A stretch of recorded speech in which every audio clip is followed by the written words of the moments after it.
everyone, and thank you for coming to this evening's Finance Committee public hearing that is focused on medical debt, the impact that it has had on our residents, and the work of organizations like RIPMD. Please note that there is no regularly scheduled council meeting this evening, so this hearing will be the only business in chamber this evening. Before launching into the hearing, I think it's important for us to, once again, recognize that there was another mass shooting in our country, one that took the lives of 3 children and 3 other school officials.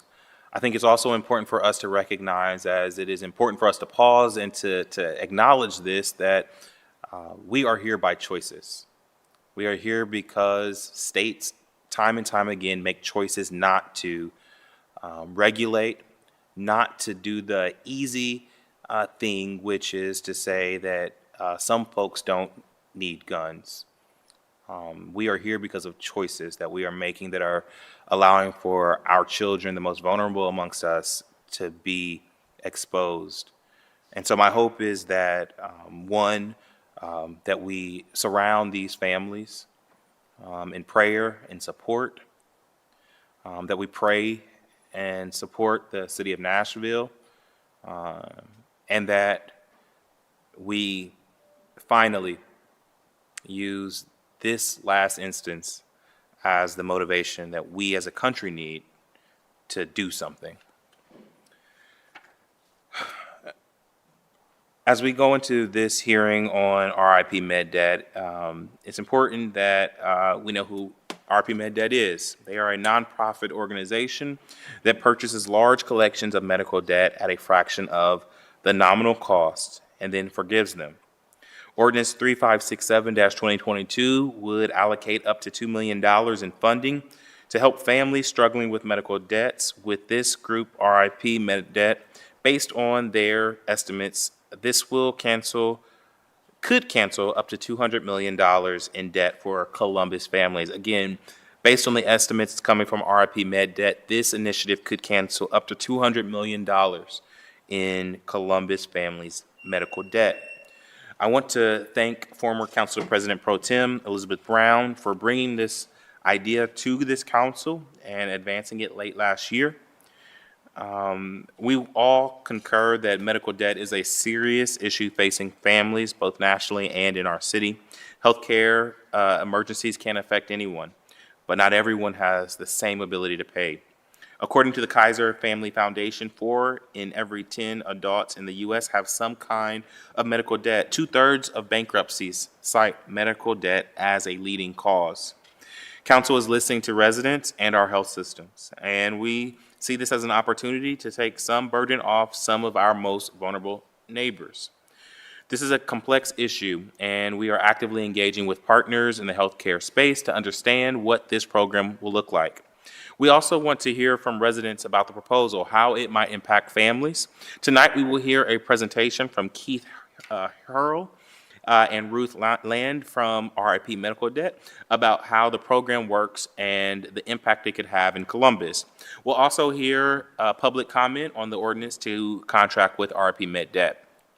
Before turning the floor over to my co-sponsor, President Pro Tem Rob Dorans, I want to make a brief caveat.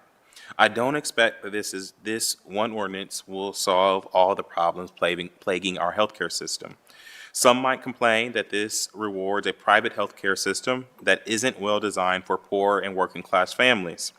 That said, Council doesn't have the authority to restructure healthcare in America.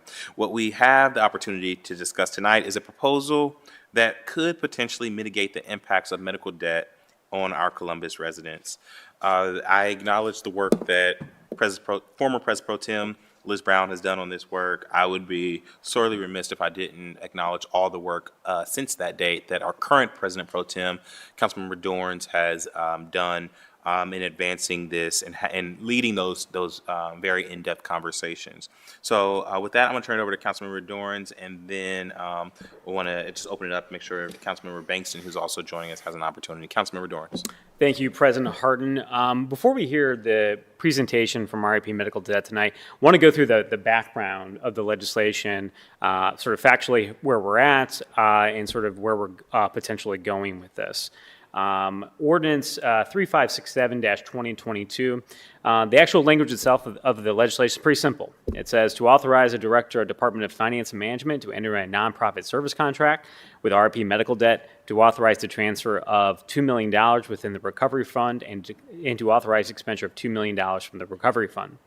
As has been noted, this ordinance first appeared on the council's agenda back in January of this year, before council tabled it indefinitely in order to fully engage with stakeholders and learn more about the issue of medical debt in the United States and here in Columbus. And I think Council President Hardin laid out some of the numbers of how households are impacted here in our community. And I'll say, I was picking up my son at daycare earlier today, and had one of the teachers actually pulled me aside because she had heard about this piece of legislation and was asking about medical debt that was affecting her family. So this is something that I think runs across so many families here in the community. And this hearing tonight allows us to, I think, take the next step in some of these conversations that we've had, really talk to the community about what we're doing and why, and how it impacts, both the imperfect system that is the healthcare system here in Columbus and certainly across the country. Also want to echo Council President Hardin's statements. We wouldn't be here tonight if it wasn't for Council President Pro Tem Elizabeth Brown, who in her last days with this body helped to push this legislation forward. And certainly want to thank the mayor's office and everyone else who's helped to engage with council, myself, President Hardin, Councilmember Bankston, and others in order to bring us here tonight to have this discussion. This ordinance would authorize the Director of Department of Finance and Management to enter into a nonprofit service contract with RIP Medical Debt, who is a national 501c3 organization, a nonprofit that acquires and relieves financially burdensome medical debt. As we'll hear tonight, RIP Medical Debt buys debt from hospitals in bundles at a fraction of the original cost. The contract with this nonprofit will target medical debt for Columbus residents who earn less than 400% of the federal poverty level, or whose medical debt comprise 5% and more of their annual income. Recipients would not face any tax obligations based upon this debt forgiveness, as RIP Medical Debt serves as a disinterested third party and does not collect on the debt that they purchase from the hospitals. Recipients would not face any tax obligations, as I said, and because RIP Medical Debt can acquire debt for less than $1 for every $100 of delinquent debts, its impact adds up very, very quickly. Now, I'm going to do a little math here, and I'm not a math person, but I think we can probably all follow along here. So, for example, $1 million in purchasing power could forgive $100 million in debt for Columbus residents. RIP Medical Debt estimates that over 100,000 residents hold delinquent medical debt here in Columbus, and that about 75,000 of those individuals would qualify for forgiveness under this legislation. Further estimates show that Columbus residents could qualify for between $180 million and $200 million in total debt forgiveness based upon the potential $2 million spent by this legislation. Under the contracts, RIP Medical Debt will attempt to work with area hospitals to initiate partnerships and develop agreements to buy qualifying debt. Individuals in our community would not have to take any action on their own. This would be an action between both RIP Medical Debt and the holders of that debt, the hospital systems themselves. RIP Medical Debt will work towards making the data anonymous and provide regular reports to the City of Columbus to help to ensure the privacy of individuals in our community, but also to make sure that the city itself knows how these dollars are being spent. If this ordinance were to pass, there'd be also reporting requirements, as I said, back to the city to make sure that we clearly understand how this legislation is working and who is being impacted in our community. Looking forward to hearing from representatives from RIP Medical Debt tonight about how this process could work, and how it has worked in other communities and the impact that this has had on other folks in other communities across the country. So with that, we'd love to turn the mic back to Council President Hardin to continue our hearing. Again, thank you, President Tim, for all the work and for outlining what we know at this point about RP med debt and certainly setting the stage in terms of the problem statement. Councilmember Bankston, do you have anything before we get started? Thank you, President Hardin, and also to Councilmember Dorans for your leadership on this. Just excited to have this conversation. I think many of us know personally the impacts that this has had on folks, individuals. I know my family in particular, medical debt has been a huge burden for a lot of issues that they face. And so as Economic Development Chair, I'm really interested in seeing the economic impact that this will have on our community and how alleviating these types of burdens can unleash the potential of our residents and have them better participate in the economy and also potentially invest in their families and themselves. So thank you for your leadership on this, as well as bringing this to council for a vote. Thank you, Councilmember. With that, I'd like to now introduce Mr. Keith, who coordinates government medical debt relief efforts for RIP Med Debt. Keith and Ruth will be joining us virtually and has a brief slideshow to present. Keith and Ruth, the floor is yours. Thank you very much, Council President Harding. I'm going to bring up the PowerPoint here. Let me just check to make sure you can see this okay. Yes, sir. Very good, thank you. So I have a brief presentation to introduce RIP medical debt and this program, and look forward to getting questions from you and from others. I am Keith Hurl. I am an advisor to RIP Medical Debt, have been working with the organization about 3.5 years, and am coordinating the organization's work with cities, counties, and states. Ruth Londay is here with me. Ruth is Vice President of Hospital Relations and leads our interactions with hospitals and health systems, seeking to recruit them to participate in our program. So Ruth, you want to just say a couple words by way of introduction? Hi, this is Ruth. I'm really pleased to be here.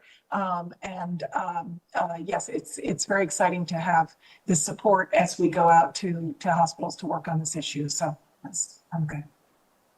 Thanks, Ruth. So RIP is a 501c3 charitable organization that operates across the country, and we acquire and cancel medical debt for people burdened by financial hardship. All of our funding comes from donors, that's individuals, faith-based organizations, foundations, and increasingly from cities, counties, and states that are interested in bringing medical debt relief to their citizens. We're a relatively young organization founded in 2014, and so far we've canceled almost $9 billion in medical debt for getting close to 6 million families. We have to keep updating these numbers because we're continuing to make progress across the country. Mackenzie Scott was very generous with RIP, provided a $50 million gift in 2020 and another $30 million just a few months ago. And this was done after a careful due diligence process where she and her advisors checked us out and made sure we were a well-run, impactful organization and would put her funding to good use. As a nonprofit organization, we have a volunteer board of directors, and you can look at who they are, a very accomplished group of people, attorneys, people from finance, people from the public health and hospital world, and they make sure that we operate effectively and achieve the mission. We also have to clarify in every meeting that we never collect on medical debt. So we do some things that look similar to what commercial debt buyers or what some others do in this industry, but we have no staff asking people to pay on the medical debt. We don't even take in funds from people that we're helping.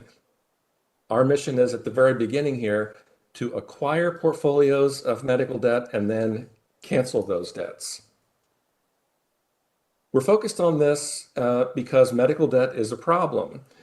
It's different from other types of debts. It happens due to accidents and illnesses. It's not an obligation of choice.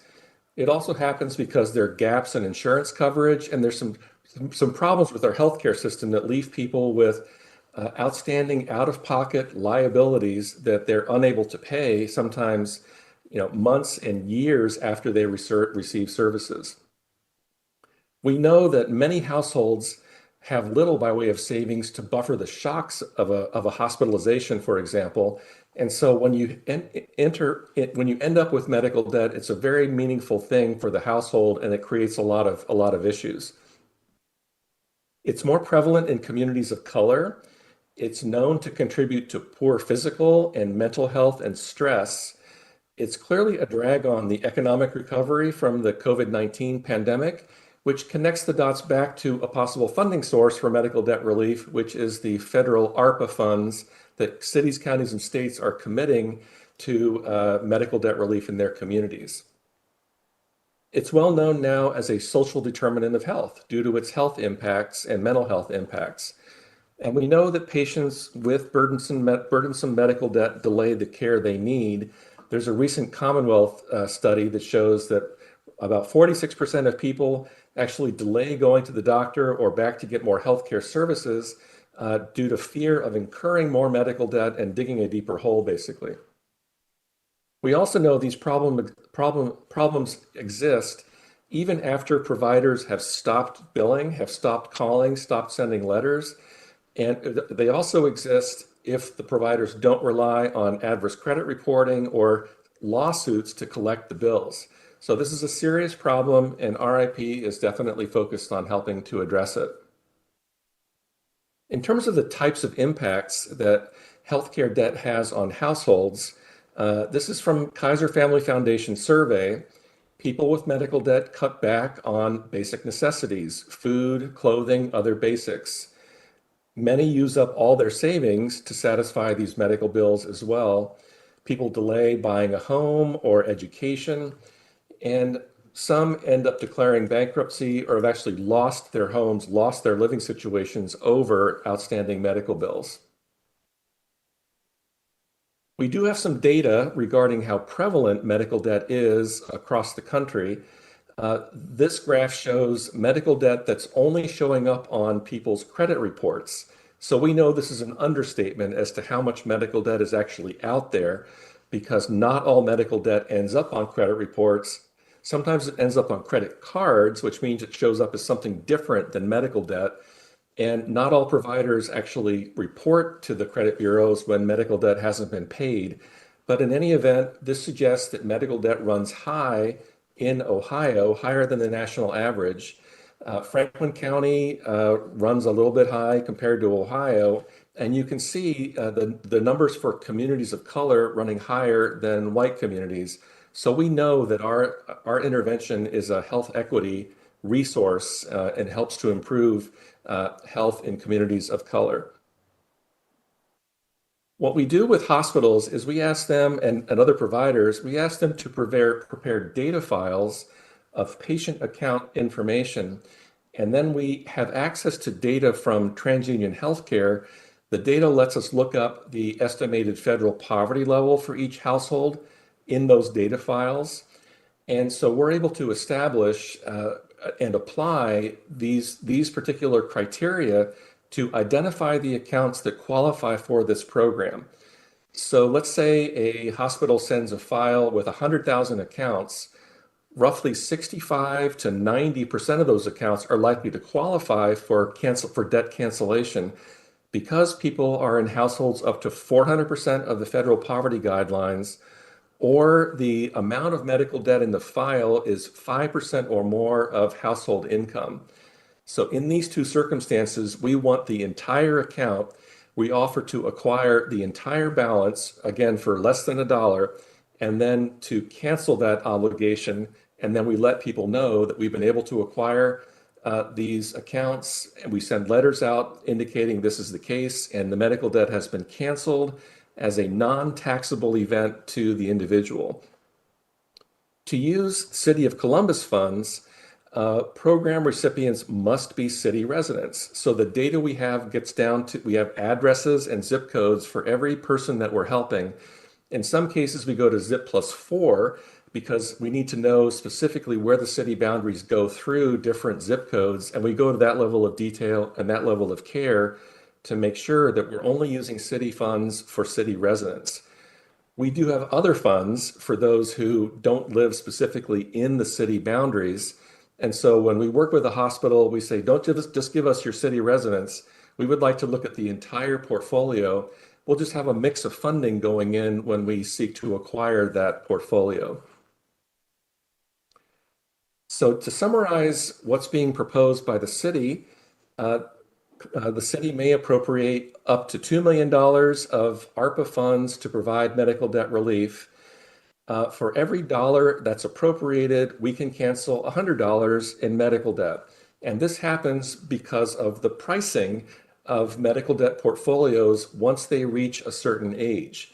So actually, we pay the hospitals and other providers less than $1. There are some other costs in here to actually send the letters out to everybody that qualifies and some other aspects of running this program. But this is where $2 million can translate into $200 million of medical debt relief for city residents. What we do is we enter into a contract with the city.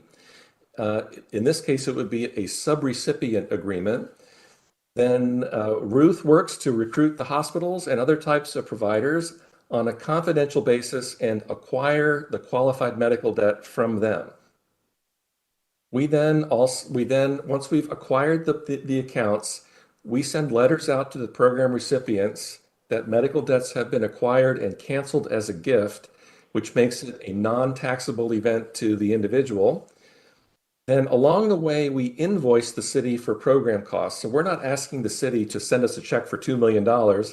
Instead, what we do is we work out a transaction with the hospital in the community.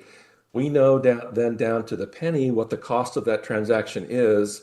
We send an invoice to the city for the cost of that transaction.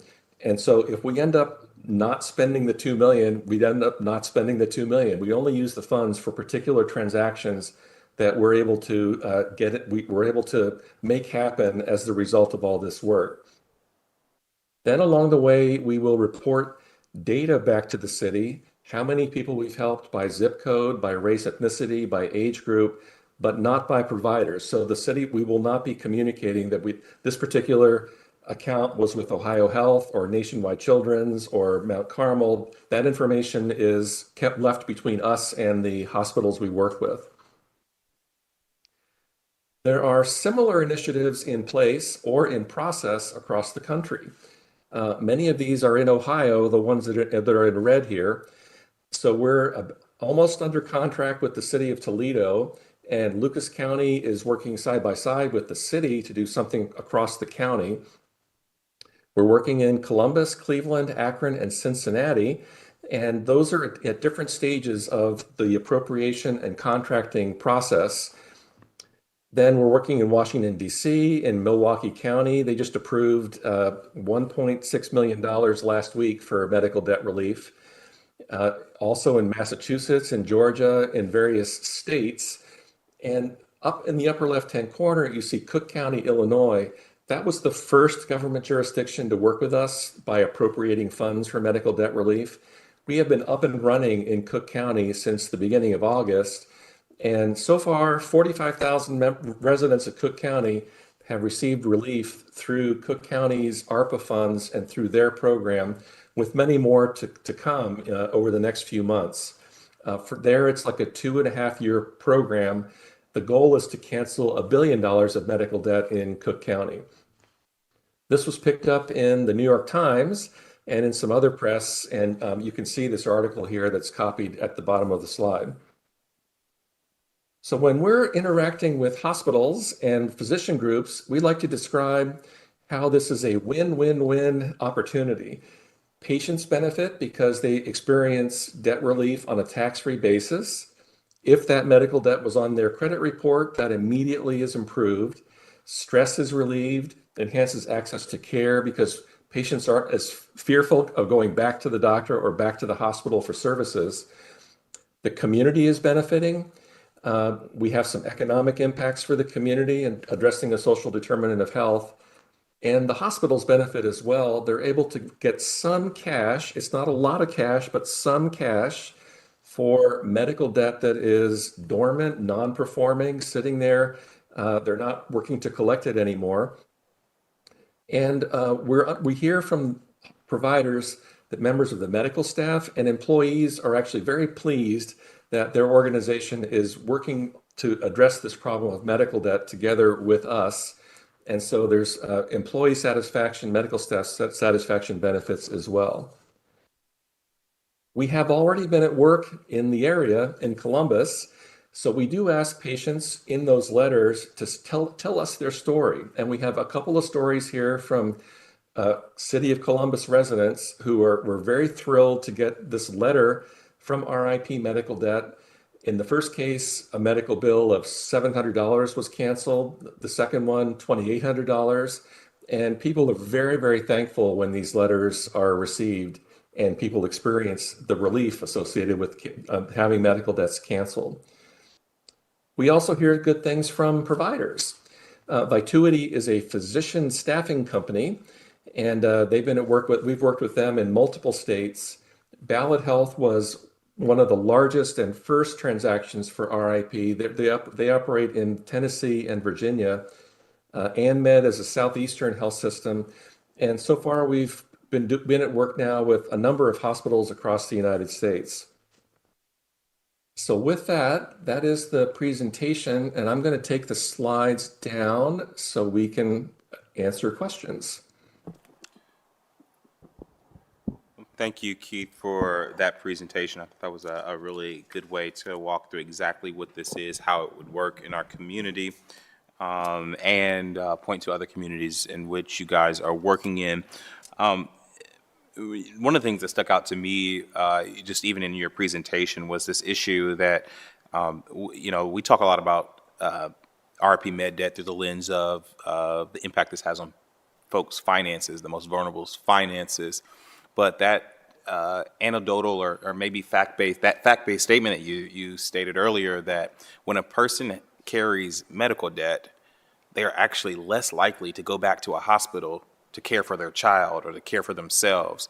And so that means that we're not just talking about financial issues, we're talking about the health and well-being of our community. I think that that's just a very important point to focus in on.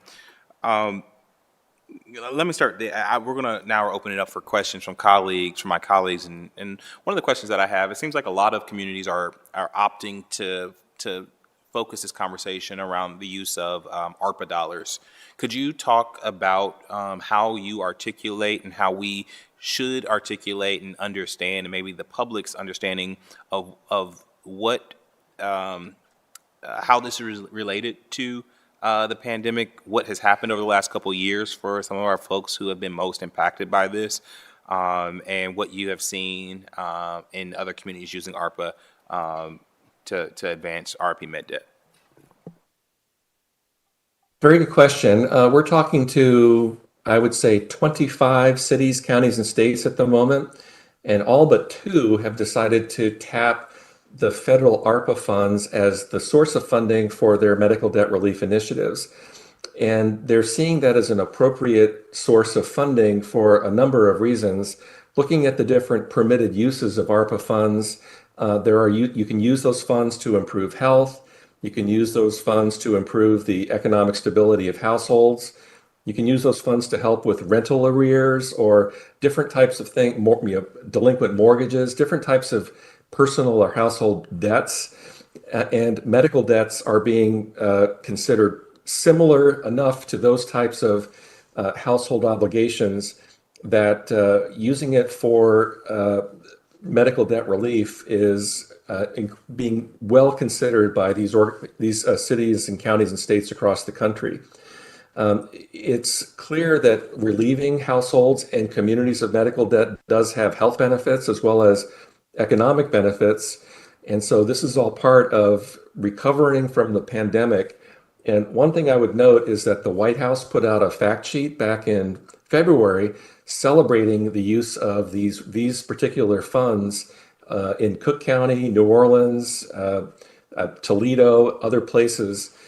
So they definitely have connected the dots back to the original purpose of those ARPA funds and using those funds for this particular purpose.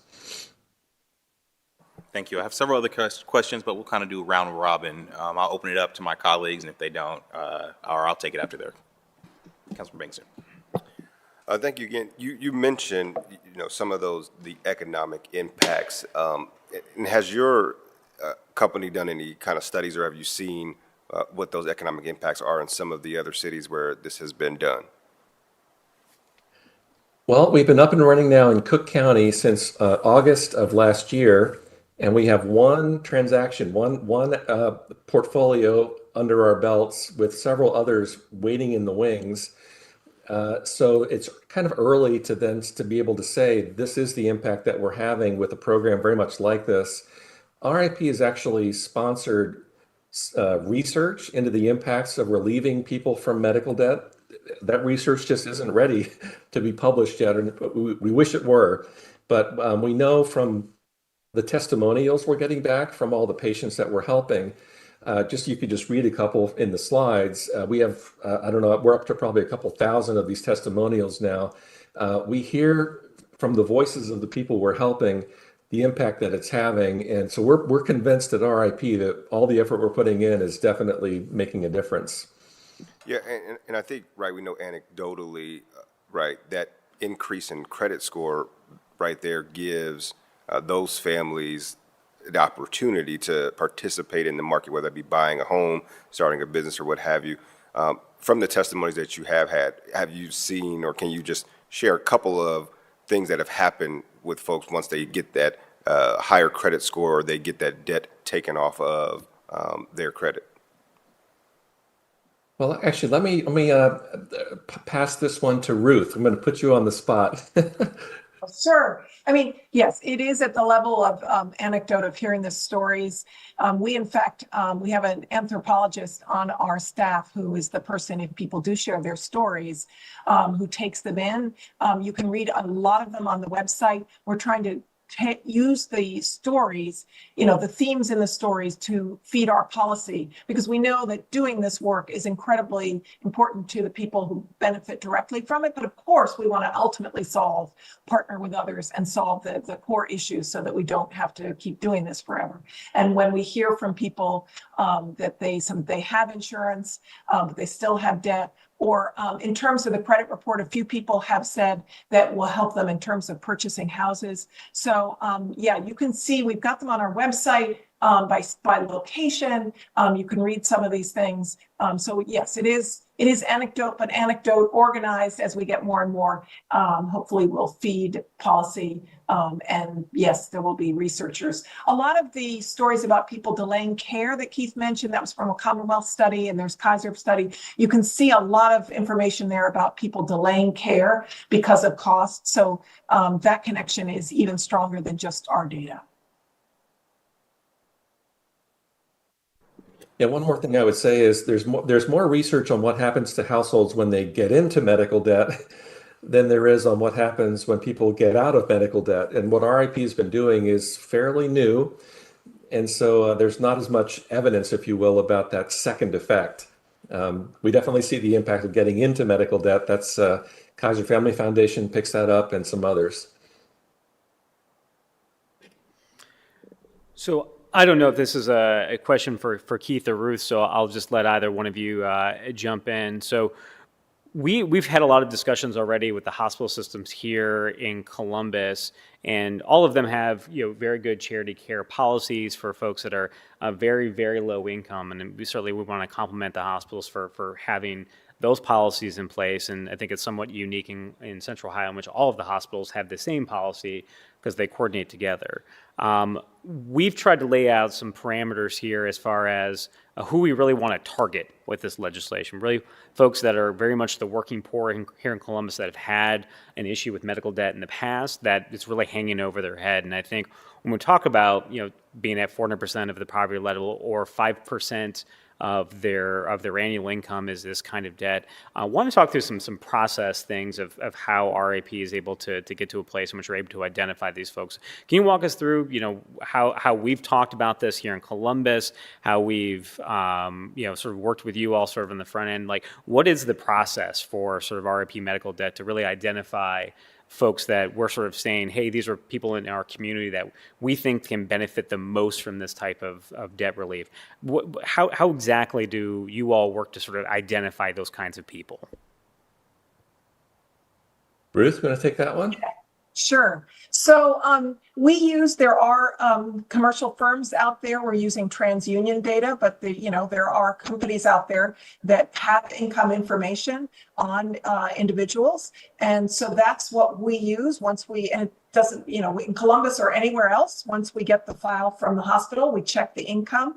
We don't sometimes people think that we're looking at each account or doing something fancy. No, we're just looking for the patient's income by that criteria that was already described, the 400% federal poverty level and or the 5% debt per income. And you're absolutely right that hospitals do give charity care and do have processes for that. But there are always, and I used to do that work. I just have to tell you, I used to work for hospitals and do that work. And there are always patients that don't apply. They're working, they don't think of themselves as needing something called charity care. And so people don't apply. And with the growth of high deductible plans, the fact is that a good amount of those folks are insured, and it's difficult for hospitals to identify all of those patients. So we do find, even the hospitals doing the right thing, that we do find that there are folks who qualify for our program. Does that hopefully answer? Yes, and thank you. I think that's a really important piece to underline here, because when we talk about, prior to the implementation of Obamacare, so many Americans did not have any health insurance whatsoever. And one of the things that we've seen certainly over the past 10 years is folks that have health insurance but have a really high deductible, and that's actually where some of this debt sort of comes from.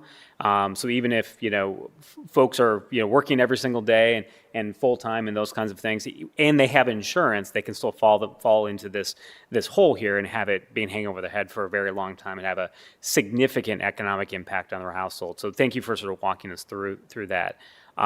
So the way that this ordinance is written, it's a contract for up to $2 million. And I want to sort of have you all sort of walk us through that process because this isn't City Council or the City of Columbus handing you all a check for $2 million. There's sort of a reimbursement process as you all negotiate with hospital systems that are willing to participate in this. Could you sort of walk through from a practical standpoint, sort of how this goes from legislation on the floor of Columbus City Council to somebody getting a letter in the mail saying you now have this medical debt no longer hanging over your head, and sort of the internal mechanics of how that happens? Sure. I'll just describe how it's working in Cook County, Illinois. And we have an interest in trying to have procedures and all these steps somewhat in harmony in the different communities where we're working. So the next step assuming the ordinance passes, the next step would be to enter into a contract with the city that would lay out our responsibilities, ranging from the accounting for all the funds to the work with the hospitals to reporting back metrics to you. That'll all be laid out in a contract. And then once that is up and running, we would have that resource available. And so when we have a transaction ready to go, we know there'd be a fund that we could invoice through the city's resources to make it happen. So we have already been talking to the hospitals, as you know, so we have a bit of a head start. So let's say the contract is, we work on it together. Let's just say June 1st is when it's up and running. Let's say one of the health systems decides they'd like to make this a priority. We then would get to work with that hospital and enter into what's called a business associates agreement. This is so that hospital can share data with us on a confidential basis, and we'd be mindful of the HIPAA requirements, which are federal requirements that personal health information be kept totally confidential. So we give them specifications for a data file they then send to us. And then, as Ruth described, we then take the data they transmit to us securely and run it up against information from TransUnion to identify who qualifies. Having that BAA come together can take anywhere from 2 weeks to 2 months. It just depends on how much time the legal teams need to work out the details of the language and the punctuation and all that. But let's just say we get the BAA together sometime in June, July. File comes in July. We then do the analysis. We present the findings back to the hospital saying, of the 100,000 accounts you sent us to look at, 80,000 qualify. Here is the pricing we're willing to offer. The hospital then decides to take that transaction, take what we've offered or not. If they say yes to the transaction, we then wire the funds. Actually, we would in Cook County, we ask for an advancement of funds maybe 5 days before we need to actually wire them to the provider. So that may be the way we would set it up in Columbus. But we wire the funds to the provider. At that moment, we now own the accounts. They belong to RIP Medical Debt. We've taken title to them. And so they're effectively canceled at that point. Then the process of sending the letters goes, that process starts. So it could be August, September, something that in that time frame when the first batches of letters start to go out. Something like that, but it can go faster, it can go slower. There are some things that are out of our control, specifically how quickly the hospitals move, do their process. And, we're set up to do things pretty rapidly, but it's, and we work hard to encourage our provider partners to move things along because we know people need the relief. But anyway, that's sort of a rough, maybe best guess as to what might be experienced. Thank you, Keith. I think that was a very good sort of nuts and bolts kind of discussion about how we go from, again, city council passing legislation to ultimately a resident getting that letter in the mail, letting them know that this is no longer a debt that's hanging over their head. And I think it's important for us as a community really to understand what that is. Because again, when I talked about, literally earlier today, someone coming up to me and saying, hey, how can I apply for this? Want to make sure that folks in our community really understand that this is ultimately going to be sort of that back and forth between RIP Medical Debt, the hospital systems really thinking through what those eligibility requirements are, and ultimately, bringing folks to the table to make those kinds of things happen. So thank you for again doing that. I guess the last thing that I would just ask, and this may be a sort of a difficult question to answer, Council President Hardin mentioned it at the beginning of the hearing. This is a complicated issue when we talk about how our health systems are organized and people that fall into these gaps in the system, that whether or not they have a high deductible plan or however they find themselves in these positions. And I think this is a really interesting point, the White House sort of highlighting these efforts. Just curious whether, Ruth or Keith, if, you've been sort of working with different communities across the country as they sort of confront this issue. Has there been any sort of lessons learned, any things that RIP is doing differently now as governments are now, local governments that are oftentimes the closest to individuals that are struggling with these issues, struggling with putting food on the table? Anything that you all have learned as you started to engage with local governments in this work?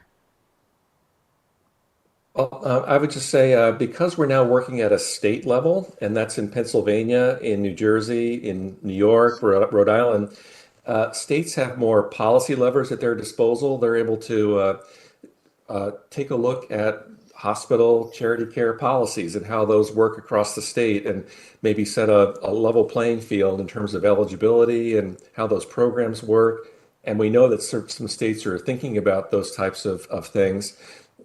We have a vice president of public policy on our team, and we are actively supporting those types of policy discussions, mostly at a state level, just knowing that that's where states do have more levers and powers, if you will, over reimbursement systems and hospital licensing and policies, all these types of things.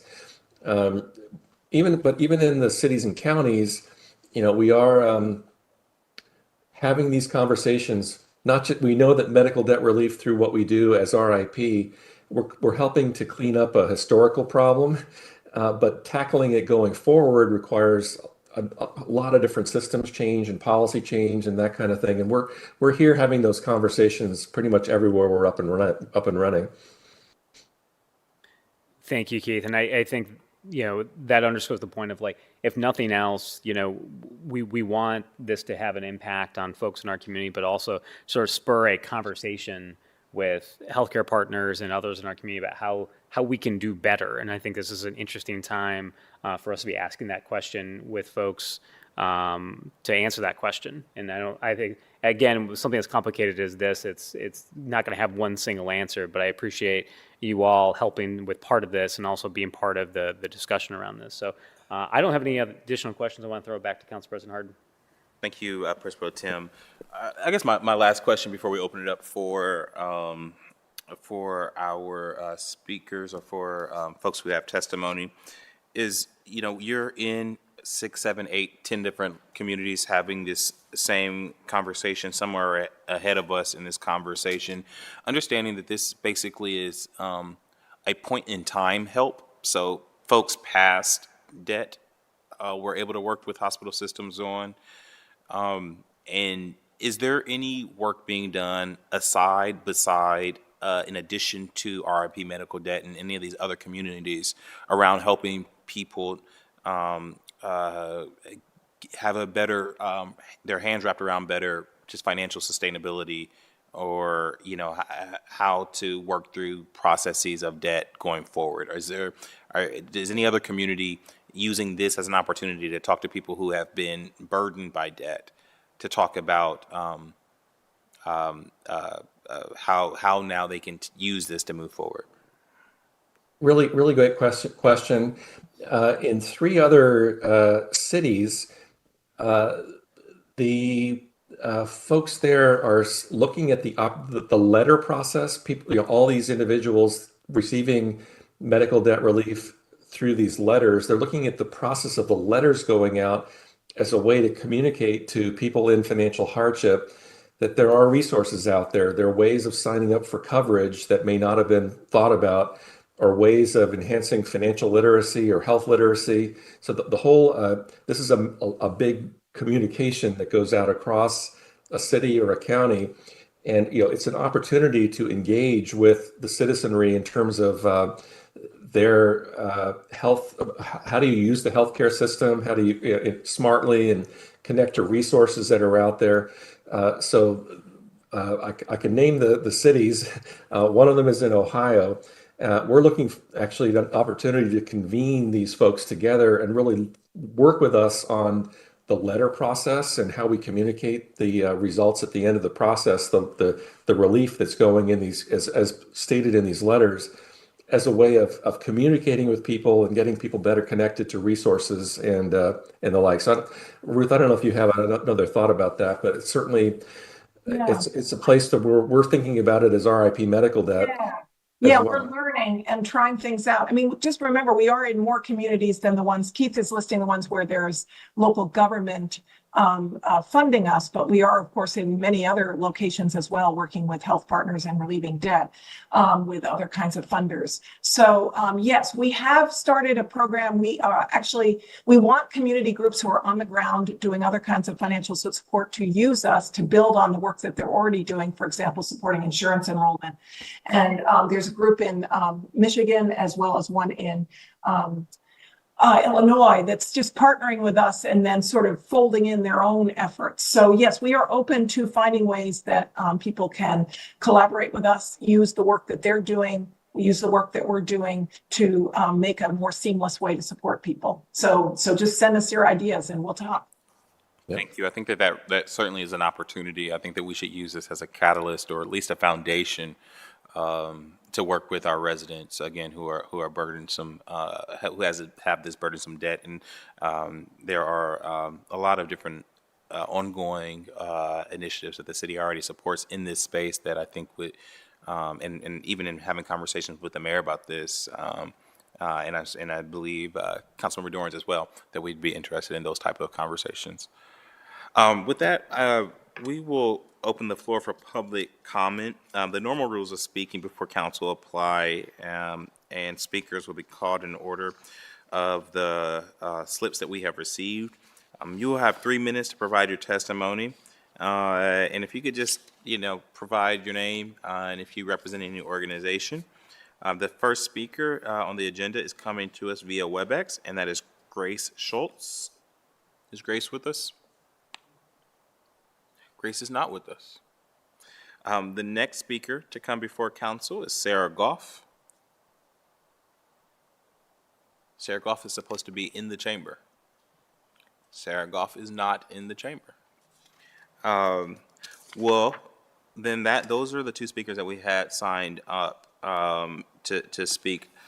I will just ask one more question, because a lot of folks are now hearing about this project and they're thinking, well, one, when will my debt be relieved? And two, if I haven't heard about my debt being relieved in a month or two or 4 months or 5 months, how do I know that I wasn't skipped over?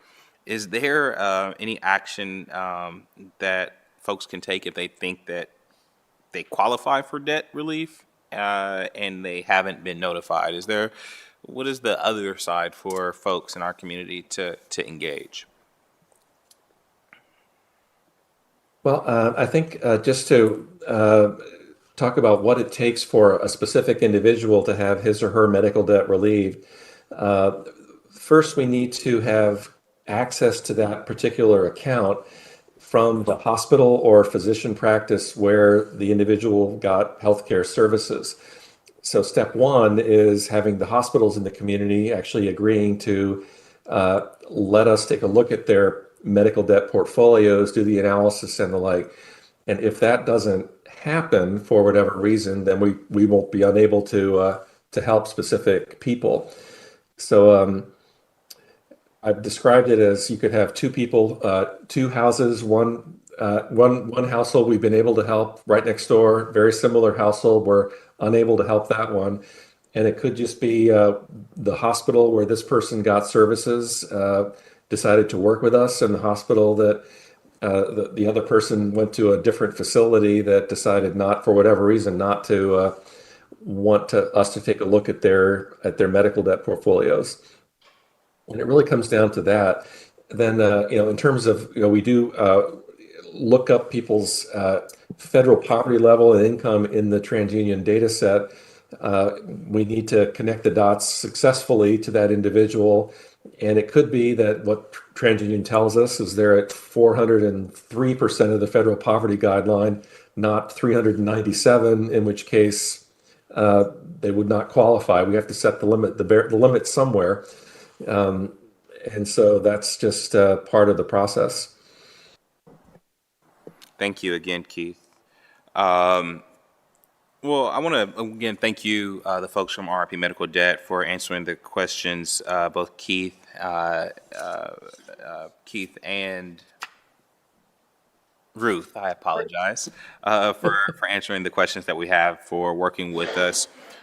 We did get several written testimonies as well that we want to acknowledge and thank folks for taking the time to write in.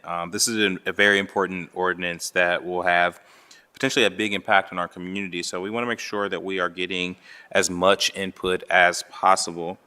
I also want to thank the hospital systems. I think President Tim acknowledged this, that they have been working with us and been in meetings with us, been really transparent as we try to figure this thing out for Columbus. But certainly want to thank each and every one of them for their willingness to be a part of this conversation. Going forward, we will continue to engage with our healthcare partners to finalize the logistics of implementing a program. We're really excited about the opportunity to partner with RIP MedDebt and change the lives of folks in the city of Columbus. With that, I'm going to turn it over to President Tim. Any final words? Well, thank you, Council President, and want to again thank Keith and Ruth, and they've been in a number of meetings with me and staff over the past month or so. So want to thank them for their time and certainly sharing lessons learned as they work with other communities on this very topic. I think what we've talked about here tonight illustrates this is a complicated issue, but let's not let the complication. This is folks that have a burden that is hanging over their head every single day. And I think if nothing else that folks take away from tonight's hearing is really thinking through about folks that are foregoing medical care that are foregoing basics because they have this hanging over their head. And while certainly Columbus City Council cannot change the inadequacies of the healthcare system in Columbus or this country, this is certainly an opportunity for us to think very creatively about ways that we can reduce some of those burdens for residents, and especially when we're thinking through coming out of COVID. This is a time in which so many of our residents have been challenged over these past 3 years from an economic perspective, and how do we create a community that is more economically resilient? This certainly appears to be a way that we can do just that. So I'm pleased to be able to have this hearing tonight. I want to thank Council President Hardin, Councilmember Bankson for being here as well. Certainly our partnership with the mayor's office on this legislation, the conversations with our hospital partners, and the folks at RP Medical Debt, that we wouldn't be able to have this discussion whatsoever without them. So their mission and work in order to bring this issue to the forefront and allow local governments and others to think creatively about how they can support folks. So, I learned more tonight, and I'm sure there's going to be more to learn before we get into place with this legislation. But very, very pleased to be able to have the discussion here in Columbus, and pleased that other cities across the country and several in Ohio are having the very similar discussion about how to make their residents more economically resilient and less burdened by medical debt. Thank you, President Tim. The only other additional thanks I would give is to Matt Erickson and the team in our Legislative Research Office who have been supporting us in these conversations. With that, I want to thank everyone. If anybody has any more questions or comments, feedback on this proposal, you can contact my aide, Zach Davidson, at zgdavidson@columbus.gov. That is zgdavidson@columbus.gov. With that, the hearing is adjourned.